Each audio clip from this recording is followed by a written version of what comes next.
નમસ્કાર દર્શક મિત્રો, સીઆઈડી ટ્રસ્ટ ન્યૂઝમાં આપનું સ્વાગત છે. નજર કરીએ આજના સમાચાર પર. ભાજપ શાસન છે કે ભ્રષ્ટાચાર શાસન?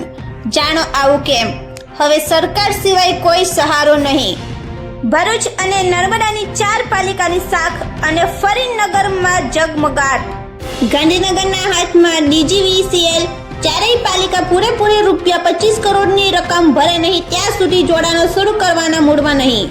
પાલિકાઓ પાસે સ્ટીલ લાઇટ અને વોટર વર્કર્સના બાકી વીજ બિલના રકમ ભરવાના નથી પૂરેપૂરા પૈસા. લોકસભા ચૂંટણીને લઈ પોતાના હસ્તગતની જ વીજ કંપનીને હવે ભાજપ સરકાર હાલ ઘટતું કરવા કહે તો જ મેળ પડે. રાજપીપળા પાલિકાએ સ્ટીલ લાઇટના ₹6 લાખ ભર્યા પણ વોટર વર્કર્સના બાકી લેણાને લઈ હજી પણ નગરમાં નહીં થાય લાઇટો ચાલુ.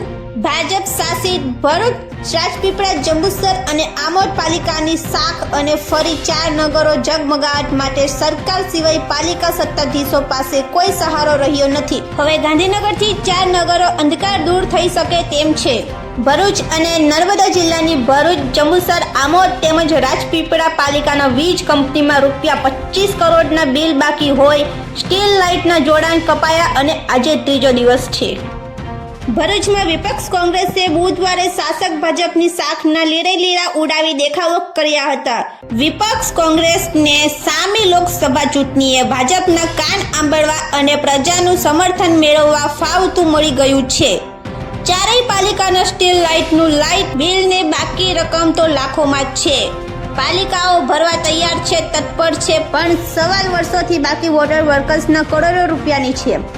વીજ કંપની વોટર વર્કર્સના જોડાણો તો પ્રજાના પીવા તેમજ વપરાશના પાણીની પ્રથમ જરૂરિયાતને લઈ કાપી શકતી નથી. એટલે વોટર વર્કર્સના કરોડોના બાકી બિલ સામે સ્ટીલ લાઇટ કાપી નાખવામાં આવી છે.